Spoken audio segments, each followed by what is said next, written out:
سر، نظریہ ارتقاء یعنی ایولیوشن کے حوالے سے آپ نے پہلے بھی بات کی ہے، مگر اس میں ایک سوال بار بار ہمارے سامنے آ جاتا ہے حضرت آدم علیہ السلام کے حوالے سے. آیا کہ ان کی اثر نو تخلیق کی گئی، یا جو غالب تھا یا جو بھی سپیشیز اس وقت تھیں ان میں سے ان کو سلیکٹ کر کے انہیں انسانیت کا شرف بخشا گیا؟ اس کو اگر آپ تھوڑا سا کلیریفائی کر دیں، اور جو بھی آپ کا نقطہ نظر ہے قرآن مجید کی روشنی میں موجودہ علم کو نظریہ ارتقاء کے حوالے سے جیسے بھی آپ دیکھتے ہیں، اس کو اگر خلاصہ اگر ایک دفعہ پھر سے بیان فرما دیں تو بڑی مہربانی ہوگی. یہ میں کئی مرتبہ عرض کر چکا ہوں کہ سائنسی تحقیقات قرآن کا اصلاً موضوع نہیں ہے. جی. نہ اللہ تعالیٰ نے اپنی کتاب اس مقصد سے نازل کی ہے. یہ دنیا ہے، اس دنیا میں انسان کو بہت کچھ علم و عقل دے کر بھیجا گیا ہے، تو وہ تحقیق بھی کرتا ہے، اس کے اندر جستجو بھی ہے، وہ ماضی کو بھی جاننا چاہتا ہے، حال کو بھی جاننا چاہتا ہے، مستقبل کو بھی جاننا چاہتا ہے. ہم اس وقت دیکھ رہے ہیں کہ اس کی کوئی ایسی بڑی ضرورت تو نہیں پڑ گئی تھی، لیکن ہم کوشش کر رہے ہیں کہ چاند پر بھی ہو آئیں، مریخ پر بھی ہو آئیں. اگر آگے جانے کی کوئی سہولت ہو تو وہاں بھی جانے سے دریغ نہیں کریں گے. جی. دنیا میں بے شمار چیزیں ہیں جن کو سیکھنے جاننے کے لیے اتنی غیر معمولی جستجو اللہ تعالیٰ نے ہمارے اندر رکھی ہے کہ یہ آپ دیکھتے ہیں بعض اوقات کہ لوگ اپنی جان جوخم میں ڈال دیتے ہیں. وہ پرندوں کے بارے میں، جانوروں کے بارے میں، درندوں کے بارے میں، آپ کو چونٹیوں کے بارے میں کیا کیا معلومات فراہم کرتے ہیں. یہی معاملہ ان چیزوں کا ہے جن کی ہمیں ضرورت لاحق ہوتی ہے، جیسے طب میں جو تحقیقات کی ہیں ہم نے، جی. یا سرجری کے نئے پہلو ایجاد کیے ہیں، تو وہ ظاہر ہے کہ انسان کی ضرورت ہے. تو اللہ تعالیٰ نے اس سے صاف معلوم ہوتا ہے کہ انسان کو بڑی غیر معمولی صفات دے کے بھیجا ہے، بڑی غیر معمولی صلاحیتیں دے کے بھیجا ہے. چنانچہ ان چیزوں کو اس نے اپنی کتابوں کا موضوع نہیں بنایا. پیغمبروں کا موضوع یا کتابوں کا موضوع وہی ہے جس کو قرآن ایک لفظ میں بیان کرتا ہے، انذار و بشارت. یعنی لوگوں کو خبردار کرنا کہ یہ دنیا کی زندگی اپنے سارے مال و منال کے باوس ایک متاع غرور ہے. اس کے بعد وہ دنیا آنے والی ہے جس میں تمہیں ابدی طور پر جینا ہے، تم اس کی تیاری کرو.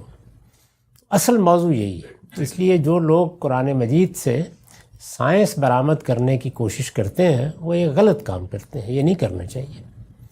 جو کچھ ہے وہ کیا ہے کہ اللہ تعالیٰ کو اب اس مقدمے کو واضح کرنا ہے، یعنی یہ دنیا عارضی ہے، میں اس کائنات کا خالق ہوں، میں تنہا ہوں، اور ایک دن تم نے میرے حضور میں ملاقات کے لیے اٹھنا ہے. یہ بنیادی بات ہے. اس کو واضح کرنے کے لیے انسان کے سامنے دلائل پیش کیے جاتے ہیں، استدلال کیا جاتا ہے. دلائل آفاقی بھی ہیں، انفسی بھی، یعنی اس کائنات کی طرف توجہ دلائی جاتی ہے، اس میں دلائل پیش کیے جاتے ہیں. نفس انسانی کی طرف، ہمارے باطن میں بھی ایک دنیا ہے، ایک جہان اصغر ہے، اس کی طرف توجہ دلائی جاتی ہے. ایسے ہی علم و عقل کے مسلمات، ان کی طرف توجہ دلائی جاتی ہے. ماضی کی تاریخ وہ سنائی جاتی ہے. تو اس مقدمے کے اس بات کے لیے یہ سب باتیں ہوتی ہیں. اس ذیل میں جب آفاق کا ذکر آتا ہے اور یہ بتایا جاتا ہے کہ تم انسان ہو، تمہاری کیا حیثیت ہے، کیسے پیدا ہوئے تھے، تو توجہ دلانے کے لیے، یعنی انسان کے لیے اللہ نے اہتمام کیا کیا، اس کو کن مراحل سے گزارا، کس طرح بنایا، کس موقع پر بنایا، فرشتوں کا نقطہ نظر کیا تھا، یہ سب چیزیں انسان کو اس دنیا میں اسے کیا کرنا ہے یہ بتانے کے لیے سمجھائی جا رہی ہیں. یعنی اصلاً کوئی سائنس یا ماضی یا تاریخ بیان کرنا مقصود نہیں ہے. اس میں قرآن مجید ظاہر ہے اللہ کی کتاب ہے، تو وہ کوئی بات جب بیان کر دیتا ہے تو اس میں دو چیزوں کو ملحوظ رکھتا ہے. ایک یہ کہ جو اس کا اس وقت مخاطب ہے اس کے لیے وہ آئنسٹائن کا نظریہ اضافیت نہ بن جائے، اس لیے کہ کتاب کا اصل مقصد ہی فوت ہو جائے گا. یعنی ایسے اسلوب میں بیان کیا جائے کہ اس وقت کے مخاطب کے ذہن میں کوئی الجھن نہ پیدا ہو اس سے.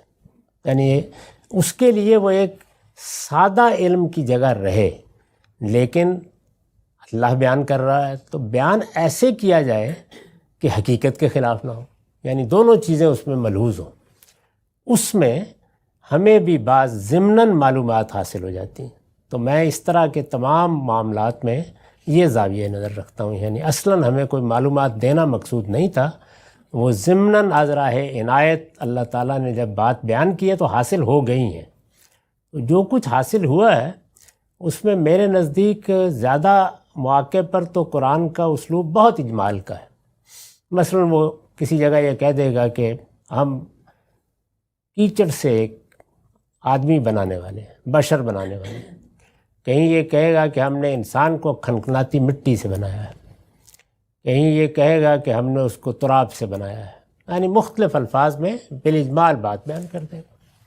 ایک مقام قرآن مجید میں ایسا ہے اور وہ سورہ سجدہ میں ہے جہاں کم و بیش مراحل بیان کر دیے ہیں۔ اس کی بھی ایک وجہ ہے کیوں وہاں بیان کیے ہیں، یعنی وہ بھی کوئی سائنسی معلومات فراہم کرنے کے لیے نہیں بلکہ وہاں استدلال کی ضرورت ہے بیان کیے۔ تو وہ مراحل جو بیان کیے گئے ہیں اس سے میں جو کچھ سمجھا ہوں یا اس سے پہلے استاذ امام جو کچھ سمجھے ہیں اس میں میرے اور ان کے درمیان کوئی اختلاف نہیں ہے۔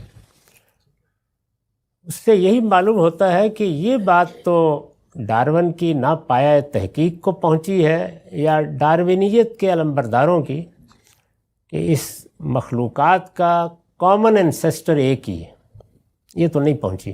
اس میں ابھی بڑے سوالات ہیں، بہت مراحل ہیں، لیکن اتنی بات صحیح ہے کہ اللہ تعالیٰ تمام مخلوقات کو یعنی جن کو بھی پیدا کیا ہے ان کو ایسے نہیں کرتا کہ اپنی آخری صورت میں اول پیدا کر دیتا ہے، بلکہ ان کو پیدا کرتا ہے ایک را اور خام صورت میں اور پھر ان کا تسویہ کرتا ہے۔ یعنی ایک لفظ تو یہاں اختیار کیا گیا نا، کامن انسیسٹر کی جو تھیری ہے اس میں وہ ارتقاء ہے۔ قرآن نے جو لفظ استعمال کیا وہ تسویہ ہے، یعنی جس طریقے سے آپ ایک گھر بناتے ہیں تو اس میں آپ پہلے ایک گرے اسٹرکچر کھڑا کر دیتے ہیں، پھر اس کے بعد اس کی تزئین کا کام کرتے ہیں، تو اس کو اگر آپ عربی میں ادا کریں یہ تسویہ ہے۔ یہ قرآن نے یہ تعبیر کئی جگہ اختیار کی ہے، وہاں بھی استعمال کیے، فخلق فسویٰ، معاف کیے۔ اس میں ہر مخلوق کے بارے میں یہ قیاس کیا جا سکتا ہے کہ ایسے ہی ہوا ہے۔ چنانچہ بہت سی چیزیں ہمارے بالکل مشاہدے میں، یعنی ہم یہ دیکھتے ہیں کہ جو پھل پیدا کیے گئے تھے، جو ہماری خوراک کی چیزیں پیدا کی گئی تھیں، ان کی پہلی صورتیں وہ نہیں تھیں جو اب ہے، یعنی وہ تسویہ سے گزرتی ہیں۔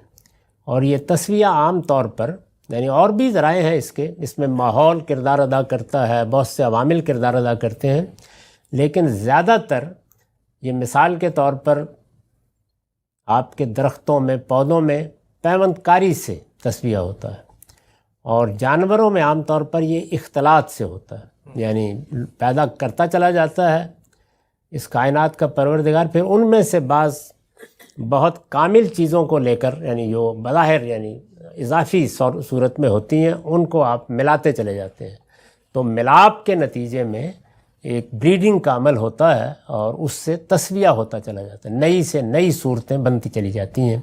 ہوتی وہ ایک ہی صنف ہے لیکن اس صنف میں بے انتہا تنوع پیدا ہو جاتا ہے اور گویا اس کی بڑی تزئین ہو جاتی ہے، تو یہ تسویہ کا عمل ہے۔ تو وہاں یہ بیان کیا گیا ہے کہ ہم نے انسان کو جب بنایا تو اس میں بھی یہی کیا ہے، یعنی پہلے مرحلے میں اس کا حیوانی وجود بنایا ہے، پھر اس کا تسویہ کیا ہے، اور یہ تسویہ اس کے حیوانی وجود کی تکمیل کے بعد ہوا ہے، یہ بھی بتا دیا ہے، اور تسویہ کے بعد پھر ہم نے اس کو انسانی شخصیت دی ہے۔ تو اس کا لازمی نتیجہ یہ نکلتا ہے کہ حیوانی وجود کی جو صورتیں بھی پیدا ہوئیں اور وہ ہزاروں لاکھوں ہو سکتی ہیں، ان میں سے انتخاب ہی کیا گیا ہے، جو آپ کا سوال ہے۔ میرا رجحان یہی ہے، میں نے اس کو بیان کر دیا، سورہ سجدہ میں آپ اس کو دیکھ بھی سکتے ہیں۔